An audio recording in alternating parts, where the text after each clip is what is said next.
এই হলো সোনার বাংলার ঘর। এটা দেখা যাচ্ছে এটা হচ্ছে গ্রাউন্ড ফ্লোর। এই ঘরটা এরকমভাবেই সাজানো যে এখান থেকে ফার্স্ট ফ্লোরেও যাওয়া যাবে। এই যে দেখাও পাখি, এই যে পাখি যাচ্ছে ফার্স্ট ফ্লোরে। আস্তে আস্তে আস্তে আস্তে, এই আস্তে আস্তে, এই হলো আমরা এসে বললাম এটা ফার্স্ট ফ্লোরে। মানে রুম একটাই, কিন্তু ফার্স্ট ফ্লোর আর গ্রাউন্ড ফ্লোর।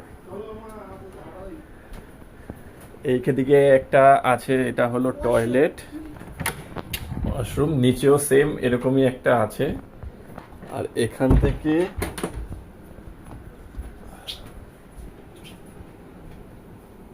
থেকে ইছামতিটা আরো সুন্দরভাবে দেখা যাবে। এই যে ইছামতিটা এখান থেকে আরো আরো আরো আরো আরো আরো আরো আরো আরো সুন্দরভাবে দেখা যাচ্ছে। ওই যে সামনে বিল্ডিংটা, ওটাও কিন্তু সোনার বাংলারই বিল্ডিং। ওই যে একটা নৌকা দেখা যাচ্ছে, আর একটু জুম করলে দেখা যাচ্ছে ওই যে মাঝখানে একটা নৌকো।